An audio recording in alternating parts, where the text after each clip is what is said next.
94-ാം വയസ്സിൽ ഈ ലോകത്തു നിന്ന് വേർപിരിഞ്ഞ് ദൈവസന്നിധിയിലേക്ക് യാത്രയാകുമ്പോൾ തൻ്റെ പിൻതലമുറയ്ക്ക് ചില അടയാളപ്പെടുത്തലുകൾ നൽകി ചരിത്രത്തിൻ്റെ സുവർണത്താളുകളിൽ ഇടം പിടിക്കുകയാണ് കുട്ടപ്പൻ ചേട്ടൻ എന്ന് വിളിച്ചിരുന്ന മൈലാങ്കാവുങ്കൽ MT മാത്യു എന്ന ദേവാലയ ശുശ്രൂഷി. അനേകം തലമുറകൾക്കിടയിൽ അപൂർവം സംഭവിക്കുന്ന ഒരു നിയോഗം. 20-ാം വയസ്സിൽ തനിക്ക് കിട്ടിയ സർക്കാർ ജോലി ദേവാലയ ശുശ്രൂഷയുടെ മഹത്വം മനസ്സിലാക്കി ഉപേക്ഷിച്ചുകൊണ്ട് നീണ്ട 71 വർഷത്തോളം ഒരു നൈവേദ്യമായി ശ്രേഷ്ഠമായ അർപ്പണം നടത്തി. ആയിരക്കണക്കിന് പരിശുദ്ധ കുർബാനയിൽ ശുശ്രൂഷയാകാൻ വരം ലഭിച്ച അപൂർവമായ ഒരു വ്യക്തിത്വം. ഇന്ന് നൂറുകണക്കിന് വരുന്ന ഇടവക സമൂഹത്തെ സാക്ഷി നിർത്തി ഇടവക ജനത്തിൻ്റെയും പുരോഹിത ഗണത്തിൻ്റെയും മേൽപ്പട്ടക്കാരുടെയും ശുശ്രൂഷകളും ആദരവും ഏറ്റുവാങ്ങി അനുഗ്രഹിക്കപ്പെട്ട ആ ശരീരം ഉത്ഥാനത്തിൻ്റെ പ്രത്യാശയിൽ കബറടങ്ങുമ്പോൾ ഇടവക ജനവും ബന്ധുജനങ്ങളും നാട്ടുകാരും ഒന്നാകെ അഭിമാനിക്കുകയാണ് കുട്ടപ്പൻ ചേട്ടനെ ഓർത്ത്. മാമോദീസ മുതൽ സഭയിലെ വിവിധങ്ങളായ കൂദാശകൾ ദൈവജനം സ്വീകരിക്കുമ്പോൾ അതിനെല്ലാം സാക്ഷിയായിരിക്കുകയും ഇടവക ജനത്തിന്റെ ഭവനങ്ങളുമായി ആത്മബന്ധം കാത്തുസൂക്ഷിച്ച ആ കുട്ടപ്പൻ ചേട്ടനെ അനുസ്മരിച്ചുകൊണ്ട് കാഞ്ഞിരപ്പള്ളി രൂപതാധ്യക്ഷൻ മാർ ജോസ് പുളിക്കൽ മൃതസംസ്കാര ശുശ്രൂഷ മധ്യേ നമ്മുടെ കുടുംബത്തിലായിരുന്ന നമ്മുടെ കുടുംബത്തിന്റെ അംഗമായിരുന്ന ഈ ചെങ്കൽ ഇടവകയിലെ ഓരോ കുടുംബത്തിന്റെയും ഭാഗമായി മാറിയ ആദരണീയനായ ഒരു വ്യക്തിയാണ് ശ്രീ MT മാത്യു, നമ്മുടെ എല്ലാം പ്രിയപ്പെട്ട കുട്ടപ്പൻ ചേട്ടൻ. 94 വർഷങ്ങൾ ഈ ഭൂമിയിൽ ജീവിച്ച്, നമ്മുടെ മാനുഷിക ഭാഷയിൽ പറഞ്ഞാൽ ഒരു പൂർണ്ണ ജീവിതം ജീവിച്ച് കുട്ടപ്പൻ ചേട്ടൻ സ്വർഗം ഒരുക്കിയ ആ വലിയ സമ്മാനം നേടാൻ ഈശോയുടെ വിളിക്ക് ഉത്തരം കൊടുത്തുകൊണ്ട് യാത്രയായി. കുട്ടപ്പൻ ചേട്ടൻ ഒരു അതുല്യമായ വ്യക്തിത്വത്തിൻ്റെ ഉടമയാണെന്നത് നമുക്കെല്ലാം അറിവുള്ളതാണ്. ഇവിടെ ഇന്ന് ഈ ദൈവാലയത്തിൽ സമ്മേളിച്ചിരിക്കുന്ന ഇടവക ജനങ്ങളുടെ ബാഹുല്യം കുട്ടപ്പൻ ചേട്ടൻ്റെ മഹത്വം വിളിച്ച് ഓതുന്നതാണ്. ചെങ്കല്ല് ഇടവക ദൈവാലയത്തിൽ, തിരുഹൃദയ ദൈവാലയത്തിൽ 71 വർഷം അൾത്താര ശുശ്രൂഷയായിട്ട് വിശ്വസ്തയോടുകൂടി ശുശ്രൂഷ ചെയ്തു എന്നുള്ളതാണ് കുട്ടപ്പൻ ചേട്ടനെ വ്യത്യസ്തനാക്കുന്നത്. ജീവിത പങ്കാളിയായ ഭാര്യ അന്നമ്മച്ചടത്തി ദൈവസന്നിധിയിലേക്ക് യാത്രയായി. മക്കൾ 6 പേര്: അന്നമ്മ, എലിയാമ്മ, തോമാച്ചൻ, മറിയാമ്മ, വത്സമ്മ, ലൂസി. തോമാച്ചൻ ഇപ്പോഴും നമ്മുടെ ഇടവകയിലെ ആൾക്കാരെ ശുശ്രൂഷയായിട്ട് ശുശ്രൂഷ ചെയ്യുന്നുമുണ്ട്. കുട്ടപ്പൻ ചേട്ടന് 20-ാം വയസ്സിൽ തനിക്ക് ലഭിച്ച സർക്കാർ ജോലി ഉപേക്ഷിച്ചുകൊണ്ടാണ് ദൈവാലയ ശുശ്രൂഷയായിട്ട് ആരംഭിച്ചത് തൻ്റെ ദൗത്യം. ഒരു പക്ഷെങ്കിൽ അതൊക്കെ വളരെ വ്യത്യസ്തമായ ഒരു ചിന്തയാണ്. ദൈവാലയം എന്ന് വെച്ചാൽ കുട്ടപ്പൻ ചേട്ടന് സ്വന്തം ഭവനമായിരുന്നു. ഇടവക കുട്ടപ്പൻ ചേട്ടൻ്റെ ഒരു തറവാടായിരുന്നു.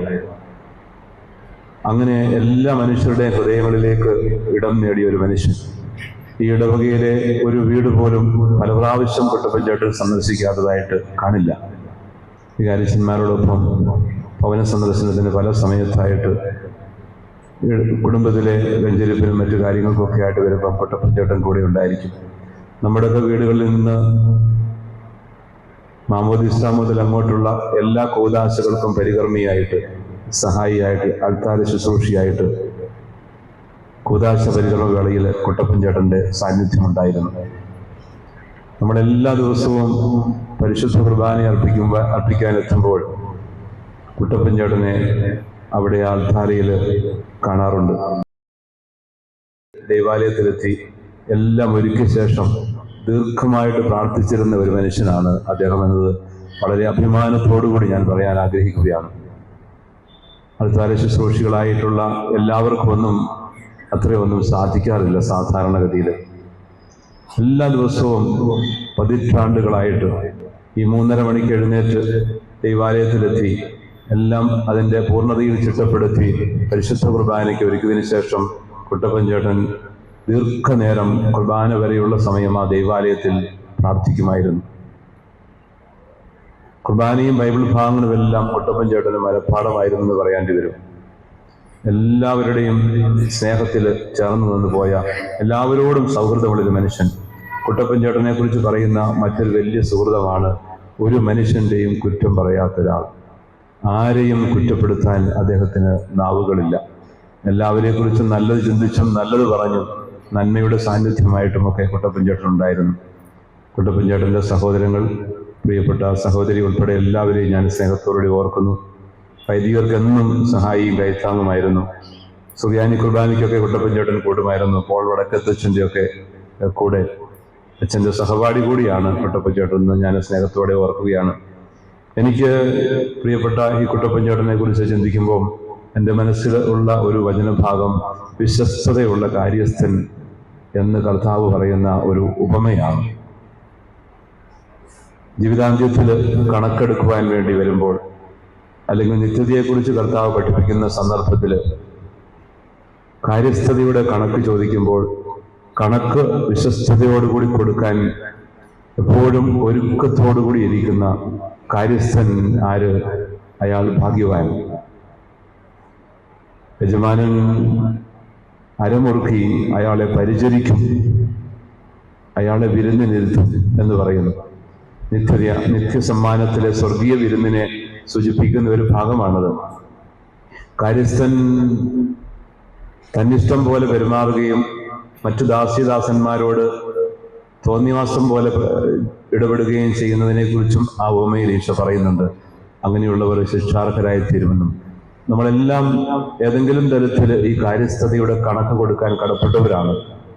വൈദികരും സന്യസ്തരും മെത്രാന്മാരും കുടുംബജീവിതത്തിലായിരിക്കുന്നവരും വിവിധ മേഖലകളിൽ ജീവിതാന്തസ്സുകളിൽ വ്യാപരിക്കുന്നവരുമെല്ലാം കാര്യസ്ഥതയുടെ കണക്ക് കൊടുക്കാൻ കടപ്പെട്ടവരാണ്. നമ്മളാരും ഉടമസ്ഥരല്ല. ഒന്നിൻ്റെയും ഉടമസ്ഥത ആത്യന്തികമായിട്ട് നമുക്കാർക്കും ഇല്ല. ദൈവമാണ് എല്ലാത്തിൻ്റെയും ഉടമ, ജീവന്റെ ഉടമ, ഈ പ്രപഞ്ചത്തിൻ്റെ മുഴുവൻ ഉടമ, എല്ലാത്തിൻ്റെയും ഉടമ ദൈവമാണ്. നമ്മളെല്ലാം കാര്യസ്ഥന്മാരാണ്. ദൈവം ഓരോ ദൗത്യങ്ങൾ ഏൽപ്പിച്ചുകൊണ്ട് നിയമിച്ചിരിക്കുന്ന കാര്യസ്ഥന്മാരാണ് നമ്മൾ. ഈ കാര്യസ്ഥതയുടെ കണക്ക് കൃത്യമായിട്ടും ബോധിപ്പിക്കുവാൻ വേണ്ടി വിളിക്കപ്പെട്ടവരാണ് നമ്മളെല്ലാവരും. അവിടെ നമുക്കെല്ലാം മാതൃകയായിട്ട് ഒരു വലിയ മനുഷ്യൻ നമ്മുടെ മധ്യത്തിൽ ഇതാ ഈ മൃതമഞ്ചത്തിൽ ശയിക്കുന്നുണ്ട്. ഞാൻ വലിയ മനുഷ്യൻ എന്ന് പറയുന്നത് ഒരു ആലങ്കാരികമായ പ്രയോഗമായിട്ടല്ല, വളരെ അഭിമാനത്തോടു കൂടിയാണ് ഞാൻ പറയുന്നത്. സഭയിൽ വലിയ ശുശ്രൂഷകൾ ചെയ്തുകൊണ്ട് ജീവിച്ച ഒരു സാധാരണക്കാരനായ വലിയ ഒരു വ്യക്തിത്വത്തിൻ്റെ ഉടമയാണ് പ്രിയപ്പെട്ട ശ്രീ MT മാത്യു എന്ന കുട്ടപ്പൻ ചേട്ടൻ. അത് സഭയുടെ ഒരു അഭിമാനമാണ്. ഈ കുടുംബം സഭയുടെ അഭിമാനമായിട്ട് 71 വർഷക്കാലം അൾത്താര ശുശ്രൂഷയായിട്ട് ജീവിതം സമർപ്പിച്ച ഒരു മഹാസ്നേഹത്തിന്റെ, ത്യാഗത്തിന്റെ സമർപ്പണമാണ് കുട്ടപ്പൻ ചേട്ടൻ്റെ ജീവിതത്തിൽ നമ്മളെല്ലാം കാണുന്നത്. അത് അന്നും ഇന്നും എന്നും ഒരുപോലെ തന്നെയായിരുന്നു. പള്ളി എന്ന് വെച്ചു കഴിഞ്ഞാൽ, അൾത്താര എന്ന് വെച്ചാൽ കുട്ടപ്പൻ ചേട്ടന് സ്വന്തമായിരുന്നു. വിശുദ്ധ അൾത്താരയോട് ഹൃദയം ചേർത്ത് വെച്ചുകൊണ്ട് ജീവിച്ച ഒരു ധന്യ മനുഷ്യൻ. അതുകൊണ്ടാണ് ഏറ്റവും വിശ്വസ്തനായിരുന്നു അദ്ദേഹം. അൾത്താരയിലെ ശുശ്രൂഷയ്ക്കായി അദ്ദേഹം നിയുക്തനായി. ആ അൾത്താരയോടുള്ള വിശ്വസ്തതയിൽ അദ്ദേഹം എല്ലാം വേണ്ട വിധം കണ്ടു. ദൈവാലയവുമായി ബന്ധപ്പെട്ട എല്ലാ ശുശ്രൂഷകളിലും 100% വിശ്വസ്തയോടുകൂടി അദ്ദേഹം വ്യാപരിച്ചു.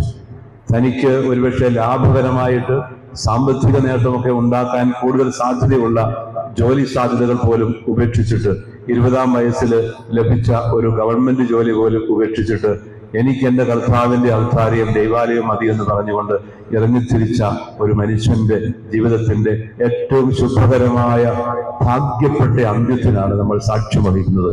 ഭാഗ്യപ്പെട്ട അന്ത്യം. സ്വർഗം അദ്ദേഹത്തെ ഏറ്റവും പൂർണ്ണതയിൽ മിശിഹാ തമ്പുരാൻ ഒരുക്കിയ ആ വലിയ കിരീടം കൊടുത്തുകൊണ്ട് സ്വീകരിക്കുമെന്നതിന് യാതൊരു സംശയവുമില്ല.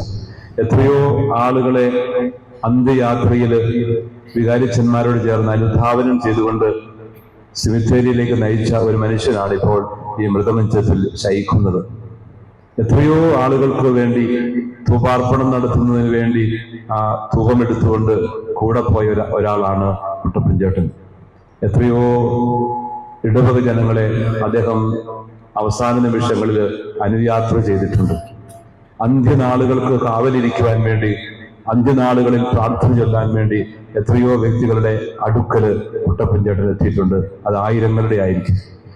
ആയിരങ്ങൾക്ക് അന്ത്യാഞ്ജലി അർപ്പിച്ചുകൊണ്ട് അനേകരെ കർത്താവിലേക്ക് നയിച്ച പ്രാർത്ഥിച്ച് ദൈവിക കൃപയിൽ നിറഞ്ഞുകൊണ്ട് ജീവിച്ച ഒരു പുണ്യ സാന്നിധ്യമാണ് കുട്ടപ്പൻ ചേട്ടനെന്ന് അഭിമാനത്തോടെ പറയാൻ ഞാൻ ആഗ്രഹിക്കുകയാണ്. അത് അദ്ദേഹത്തിന്റെ സ്വഭാവത്തെയും ജീവിതശൈലിയെയും കൂടി ചേർത്തുകൊണ്ടാണ് ഞാൻ പറയുന്നത്. കേവലം ചെയ്ത പ്രവൃത്തികളുടെ എണ്ണമല്ല, ചെയ്ത പ്രവൃത്തികളിലൂടെ ജീവിച്ച ഒരു മനുഷ്യന്റെ ജീവിതമാണ് സുപ്രധാനമായിട്ടുള്ളത്. സ്നേഹം കൊണ്ട് തുന്നിച്ചേർക്കപ്പെട്ട, സൗഹൃദം കൊണ്ട് മെനയപ്പെട്ട, നന്മ കൊണ്ട് അലങ്കൃതമായ വിശുദ്ധമായ ഒരു ജീവിതം നയിച്ച കുട്ടപ്പൻ ചേട്ടൻ വ്യതിരിക്തനായിട്ട് തന്നെ നമ്മുടെ മധ്യയെ ജീവിച്ചു, വ്യതിരിക്തനായിട്ട് തന്നെ നമ്മുടെ മധ്യയെ കടന്നു പോകുന്നു. അദ്ദേഹത്തെ അനുധാവനം ചെയ്യാനായിട്ട് എല്ലാവരും ഇവിടെ ഒരുമിച്ചെന്ന് ഉണ്ട്. കുട്ടപ്പൻ ചേട്ടനെ സ്വർഗം വരവേൽക്കും. കർത്താവ് തന്റെ മഹത്വത്തിന്റെ കിരീടമണിയിക്കുവാൻ വേണ്ടി സ്വർഗത്തിൽ കാത്തു നിൽക്കുന്നുണ്ട്. പ്രിയപ്പെട്ട ഈ മകനെ ഓർത്ത് അഭിമാനത്തോടുകൂടി, സന്തോഷത്തോടുകൂടി നമുക്ക് അഭിമാനത്തോടെ യാത്രയാക്കാം. തീർച്ചയായിട്ടും നമ്മുടെ എല്ലാം മനസ്സിലൊരു വിങ്ങലുണ്ട്. നമുക്കിനി നമ്മുടെ മധ്യയെ കുട്ടപ്പൻ ചേട്ടൻ ഇല്ല എന്നൊരു വേദനയുണ്ട്. അത് നമ്മുടെ എല്ലാവരുടെയും ജീവിതത്തിലൊരു വേദനയും വിങ്ങലും. ആ കുട്ടപ്പൻ ചേട്ടനെ അടുത്തറിയാവുന്ന എല്ലാവർക്കും, മക്കൾക്കും കുടുംബാംഗങ്ങൾക്കും സഹോദരങ്ങൾക്കും മാത്രമല്ല, ഇടവക ജനത്തിനും അറിവുള്ളവർക്കും എല്ലാം അതങ്ങനെയാണ്. പക്ഷേ അതിനപ്പുറത്ത് അഭിമാനത്തോടുകൂടിയും ആനന്ദത്തോടുകൂടിയും നമ്മൾ കുട്ടപ്പൻ ചേട്ടനെ യാത്രയാക്കണം. കാരണം അദ്ദേഹം നല്ല ദൗത്യം വിശ്വസ്തയോടെ പൂർത്തിയാക്കി. ഇതിൽ കൂടുതൽ പിന്നെ എന്താണ് വേണ്ടത്? അഭിമാനിക്കാൻ നമുക്ക് ഒരുപാട് കാര്യങ്ങൾ ഇദ്ദേഹത്തെ കുറിച്ചുണ്ട്. വലിയ അഭിമാനത്തോടുകൂടി ഒരു രാജകീയമായ രീതിയിലാണ് അദ്ദേഹം കടന്നു പോകുന്നത്. രാജകീയമായ ഒരു ഘോഷയാത്രയായിട്ടാണ് അദ്ദേഹം കടന്നു പോകുന്നത്. അങ്ങനെ നിത്യതയിലേക്ക് അദ്ദേഹം യാത്രയാകുന്നു. നമുക്ക് അദ്ദേഹത്തെ ഓർത്ത് ദൈവത്തിന് നന്ദി പറയാം. ഇങ്ങനൊരു പ്രിയപ്പെട്ട മകനെ ലോകത്തിന് നൽകിയതിന്, വയലക്കാവുങ്കൽ കുടുംബത്തിന് നൽകിയതിന്, മക്കൾക്ക് കുടുംബത്തിന് നൽകിയതിന് നമുക്ക് അഭിമാനത്തോടെ ഓർക്കാം. കുട്ടപ്പൻ ചേട്ടൻ അന്തിയുറങ്ങുന്ന പൊൻകുന്നം ചെങ്കൽ തിരുഹൃദയ ദേവാലയ വികാരി ഫാദർ വിൽഫിച്ചൻ തെക്കേവയലിൽ കുട്ടപ്പൻ ചേട്ടൻ എന്ന ദേവാലയ ശുശ്രൂഷയെക്കുറിച്ച് പറഞ്ഞപ്പോൾ, കഞ്ഞിരിപ്പള്ളി രൂപതയിലെ ചെങ്കൽ ഇടവക അതേറ്റവും ധന്യമായത് കുട്ടപ്പൻ ചേട്ടൻ എന്ന ഒരു വ്യക്തിത്വമാണ്. കഴിഞ്ഞ 72 വർഷത്തോളം ഈ ഇടവകയിലെ അൾത്താര ശുശ്രൂഷയായി ചരിത്രത്തിൽ അങ്ങനെ അത്രയും ദീർഘനാള് ശുശ്രൂഷ ചെയ്തവരുണ്ടാകുമോ എന്ന് സംശയമാണ്. അതും വളരെ വിശ്വസ്തയോടെ, ഭയഭക്തിയോടെ ഈ ശുശ്രൂഷ ചെയ്തു എന്നുള്ളതാണ്. തൻ്റെ ഒരു ഗവൺമെൻറ് ജോലി തന്നെ വേണ്ടെന്ന് വെച്ചുകൊണ്ടാണ് ഈ എളിയ ശുശ്രൂഷ കുട്ടപ്പൻ ചേട്ടൻ ഏറ്റെടുക്കാനായിട്ടിടയായത്. ഒരുപാട് കുഞ്ഞുങ്ങളെ സ്വാധീനിക്കാനായിട്ടിടയായി. അൾത്താരയിലേക്ക് ശുശ്രൂഷ ചെയ്യുവാനായിട്ട് ഒരുപാട് വൈദികരെ സംഭാവന ചെയ്യാനായിട്ട് കുട്ടപ്പൻ ചേട്ടന് സാധിച്ചു എന്നുള്ളതാണ്. അവർക്ക് വേണ്ടുന്ന എല്ലാ പരിശീലനങ്ങളും അൾത്താരയിൽ എങ്ങനെയായിരിക്കണമെന്നൊക്കെ കൃത്യമായിട്ട് പറഞ്ഞ് മനസ്സിലാക്കി. ഇവിടെ ശുശ്രൂഷ ചെയ്ത എല്ലാ അച്ഛന്മാരോടും വളരെ സ്നേഹത്തോടെ പെരുമാറി, ആരുമായിട്ടും ഒരു ബുദ്ധിമുട്ടില്ലാതെ ഏറ്റവും ഹൃദ്യമായൊരു ശുശ്രൂഷ കാലഘട്ടമായിരുന്നു കുട്ടപ്പൻ ചേട്ടൻ്റേത്. ജീവിതം മുഴുവൻ ദേവാലയം എന്നാണ്. ദേവാലയത്തെ ഒരു 2ാം ഭവനമായിട്ടല്ല, ദേവാലയം ഒരു 1ാം ഭവനമായിട്ട് തന്നെ അദ്ദേഹത്തിന് തോന്നി എന്നുള്ളതാണ്. കുട്ടപ്പൻ ചേട്ടൻ എപ്പോഴും ദേവാലയത്തിലായിരിക്കാൻ ആഗ്രഹിച്ചത്. ആ ഒരു കാഴ്ചപ്പാട് കൊണ്ടാണ് ഇന്നലെ വൈകുന്നേരം മുഴുവൻ ഇവിടെ ജാഗരണ പ്രാർത്ഥനയിൽ കൂട്ടായ്മക്കാരെല്ലാം, ഇടവകജനം മുഴുവൻ വന്ന് ജാഗരണ പ്രാർത്ഥന നടത്താനായിട്ടൊക്കെ ഇടയായിരുന്നത് കൊണ്ടാണ് ഇന്നലെ വൈകുന്നേരം തന്നെ നന്നായിട്ട് ദൈവജനം മുഴുവൻ ഒന്നിച്ചു വരാനായിട്ട് ഇടയായി. മരണത്തിൻ്റെ ആ സമയം അടുക്കുമ്പോഴും എനിക്ക് പള്ളിയിൽ പോകണം എന്ന് പറയുന്ന ഒരു കുട്ടപ്പൻ ചേട്ടൻ, എനിക്ക് കുർബാന സ്വീകരിക്കണമെന്ന് ഉച്ചത്തിൽ പറയുന്ന കുട്ടപ്പൻ ചേട്ടൻ, മൂക്കിലൂടെ ട്യൂബിട്ടപ്പോഴും എനിക്ക് കുർബാന സ്വീകരിക്കണമെന്നുള്ള അഗൈതവമായ ആഗ്രഹം പറഞ്ഞു. അങ്ങനെ ദിവ്യകാരുണ്യത്തോടും ബലിപീഠത്തോടും പറ്റിച്ചേർന്ന ഒരു ജീവിതമായിരുന്നു കുട്ടപ്പൻ ചേട്ടൻ്റേത്. അഭിവന്ധ്യ മാർ മാത്യു വട്ടക്കുഴി പിതാവിൻ്റെ അൾത്താര ശുശ്രൂഷയിൽ സഹായിച്ച ഒരു വ്യക്തി കൂടിയാണ്. പ്രത്യേകിച്ചും പോൾ വടക്കേത്തച്ഛൻ്റെ കൂടെ സുറിയാനി കുർബാന ചെല്ലാനായിട്ടും വളരെ ആവേശത്തോടെ ഒക്കൊണ്ടിരുന്ന ഒരു നല്ല ഗായകനും ശുശ്രൂഷയുമായിരുന്നു കുട്ടപ്പൻ ചേട്ടന്. ഇടവക ജനത്തിൻ്റെ മുഴുവൻ ഹൃദയത്തിൽ ഇടം പിടിച്ചൊരു മനുഷ്യന്. ആരുടെയും കുറ്റം പറയാതെ എല്ലാത്തിലും നന്മ കാണുകയും എല്ലാം ദൈവഹിതമാണെന്ന് പറഞ്ഞ് നന്ദി പറയുകയും ചെയ്യുന്ന ഒരു നല്ല വ്യക്തിത്വമായിരുന്നു കുട്ടപ്പൻ ചേട്ടൻ്റേത്. ഞങ്ങൾക്ക് വലിയൊരു നഷ്ടമാണ്. ഒരു വലിയൊരു വ്യക്തിത്വം ഞങ്ങൾക്ക് നഷ്ടമായി എന്നുള്ളതാണ്.